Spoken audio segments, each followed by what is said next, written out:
Europa je kapitulirala pred vlastitim neutemeljenim strahom i nedostatkom empatije njenih čelnika.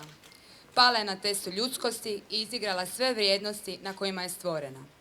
Zatvaranje vrata ljudima koje nema tko zaštititi i kojima je potrebna pomoć nije ništa drugo nego kukavički potez Europe.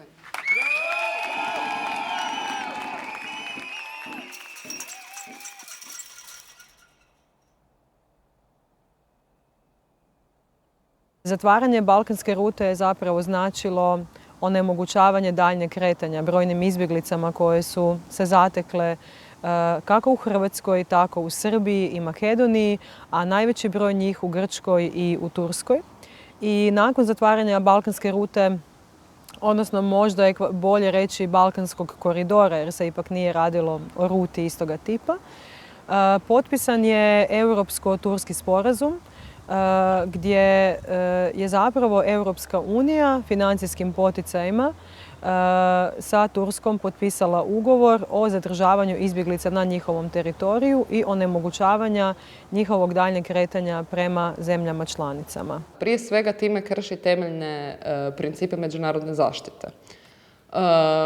Krši velik broj najznačajnijih principa izbjegličke zaštite. Krenimo od toga da međunarodna izbjeglička zaštita podrazumijeva da svaka država, onda uključujući Europsku uniju, ne smije imati diskriminatorne prakse prema izbjeglicama. Dakle, vi ne možete diskriminirati izbjeglicu prema tome, tražitelja azila, prema tome odakle dolazi. To je apsolutno zabranjeno međunarodnim pravom. Druga stvar i jednako važna je da svaki tražitelj azila, dakle svaka izbjeglica, treba imati omogućen pristup teritoriju na kojem će tražiti zaštitu. Dogovor sa Turskom krši ove principe, međutim krši onaj najtemeljniji princip, a to je non-refoulement se zove, znači da nitko ne može izbjeglicu vratiti na teritorij u kojoj mu prijeti opasnost po život iz različitih razloga, da sad ne duljim, progon i tako dalje.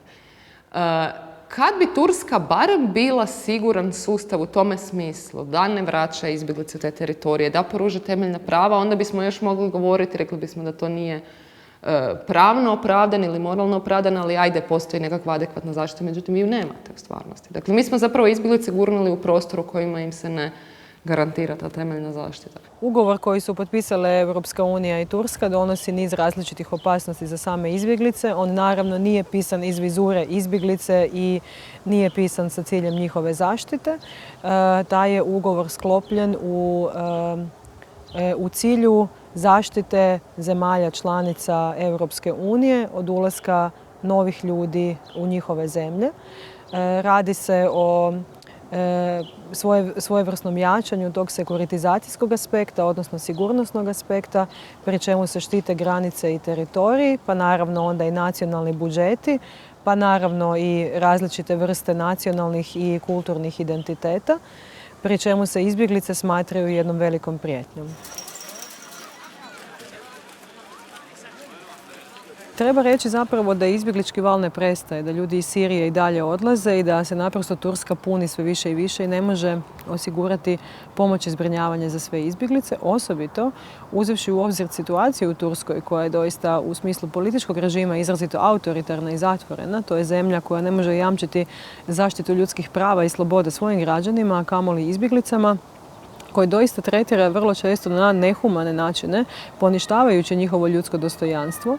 A i u posljednje vrijeme smo vidjeli nevjerojatne poteze turske vlade koji su toliko nehumani da je teško u njih nekada i povjerovati, a to je primjerice pucanja u živa tijela izbjeglica na tursko-sirijskoj granici, onemogućujući im da uđu na teritorij Turske. Radi se o ljudima koji su ne samo odrasli stariji ljudi, nego i o djeci koji doista ni kriva ni dužna su platila svojim životom bijeg iz Sirije. Imamo Uniju koja uvjerava svoje građane i vlade, prvenstveno ove naše manje poslušne novije demokracije, da je liberalna demokracija jedini moralno opravdani poredak i da su liberalne vrijednosti nešto ključno. Je li tako? I sad dobivamo Uniju koja je u principu odrezala sa tim slobodama. Ja jednostavno ne vidim na koji bi način liberalno-demokratski poredak mogao funkcionirati bez izbjegličkih pitanja, bez izbjegličkog prava. Govorimo o temeljnim vrijednostima na život, na slobodu, na sigurnost. Vi ne možete imati liberalnu demokraciju, istovremeno ne pružati izbjeglicama zaštitu, jel? Ja sad već, recimo, imam iskustva, primjerice sa osobama iz obrazovnog sustava, da u komunikaciji kažu, pa mi više zaista ne znamo što bismo, recimo, poručili svojoj djeci, na koji način bismo ih učili u vrijednostima, liberalizma, primjerice i sloboda i ljudskih prava, kad je Europa bila ta koja je bila uzor, jel, nama srednjoistočno, jugoistočnim europskim državama, a sad vidite da je Europa vrlo jasno povukla rez sa takvim politikama.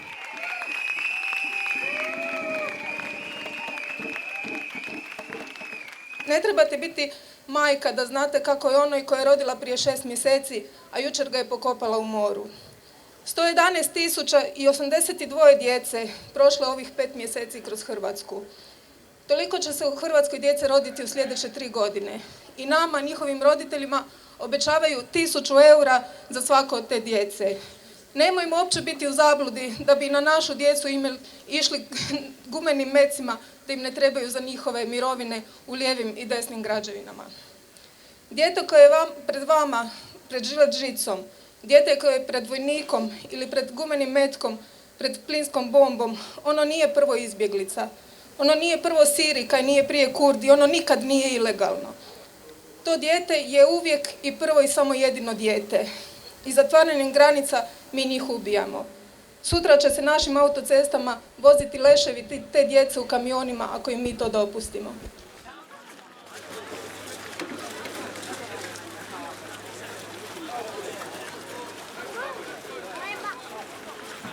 Danas je posve jasno da Europska unija ne počiva na solidarnosti, da ona nije zapravo dovoljno kompetentna i čvrsta da solidarnost doista živi na tlu cijele Europske unije. I to je zapravo politički entitet koji je dopustio da zemlje članice samovoljno zatvaraju granice i da podižu ograde i žice, kao što je to učinila Mađarska prema Srbiji, kao što je prije više godina to učinila Grčka prema Bugarskoj, odnosno Bugarska prema Grčkoj. Zatim Francuska prema Italiji, Danska prema Njemačkoj i tako dalje. Jer je doista sada jasno da Europska unija neće u okviru svojih kompetencija i mogućnosti biti ta koja će pružiti sigurnost i utočište brojnim izbjeglicama u svijetu, a koji su nužno, i trebamo to tako promatrati, dio njezine vanjsko-političke igre koju vodi zadnjih 100, ako ne i više godina. Prije, u ranijim razdobljima, posebno u doba kolonijalizma, je Europa sama sebi uspostavila migracijski lanac. Odlazila je u ta područja, dovozila je robove, premještala ih. Kad joj je trebala radna snaga, uvozila ju je. Onda i kasnije, nakon Drugog svjetskog rata, uvozila radnu snagu kad je imala ekonomski boom i stvorila migracijski obrazac. Ona bi sad, kad joj to nije zgodno, zaustavila taj migracijski obrazac, ali bi istovremeno voljela uvoziti migrante, međutim birala bi koje migrante uvozi. Jel? Naravno da tako ne funkcionira. Vi istovremeno imate i niz osoba koje bježe iz ekonomskih prilika, ali to nisu ekonomske prilike. Ekonomija i politika se ne mogu odvojiti. To su zapravo ekonomsko-političke prilike u kojima je vaša egzistencija ugrožena zbog političkih čimbenika koji su narušili cjelokupnu sigurnost i stabilnost. Mnoge žene izbjeglice već sada završavaju kao seksualno roblje, a zatvaranjem granica ta će se praksa samo povećati. 2/3 izbjeglica danas čine upravo žene. Njihove su potrebe na tom putu specifične. U ovome trenutku u kampovima u Turskoj ostalo je 15% trudnih Sirijki. Hoće li žene svoju djecu rađati u neslobodi, u blatu, u gladi i neizvjesnosti, izložene svakodnevnom seksualnom nasilju koje doživi svaka 3. žena izbjeglica? Europa bez granica bilo je povijesno prirodno stanje koje je brutalno i krvavo uništeno tek tijekom 2 svjetska rata u 20. stoljeću. Danas se u Europi izbjeglička kriza uzima kao povod za nastavak tog najcrnijeg poglavlja u povijesti novije Europe. I to zatvaranjem granica, podizanjem ograda i zidova unutar Europe. Ne dozvolimo da nas zastrašuju ksenofobnom propagandom. Otvorite granice!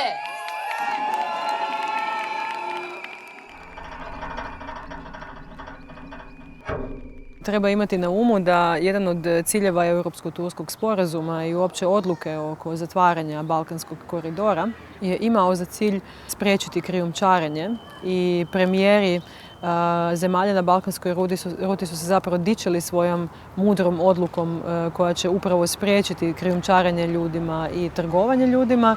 Međutim, nažalost, moramo reći kako su oni zapravo svojim odlukama upravo doprinijeli procvatu toga biznisa, jer danas se krijumčari više ljudi nego ikada.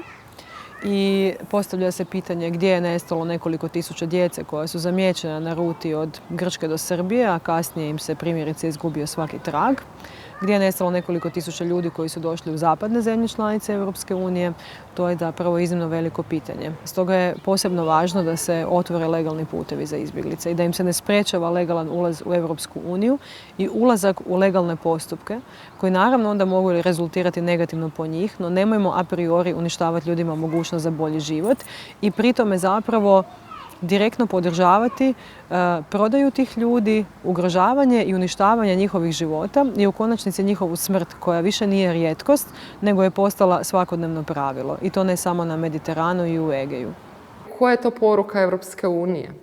Poruka je da pravo i zakoni, ali ne samo zakoni, nećemo ostati na formalizmu, nego temeljni principi vrijede utoliko dok su oni svrsishodni politici.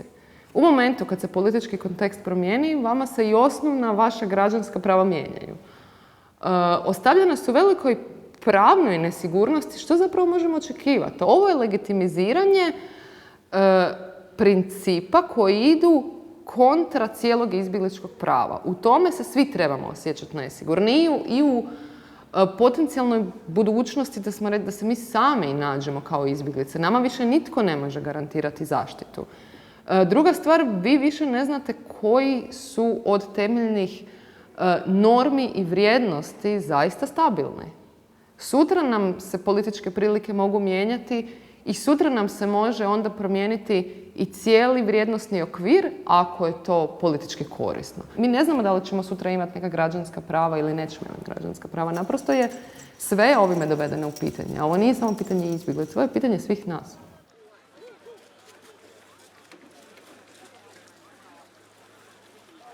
Ne postoje oni i mi. Svi smo ljudi.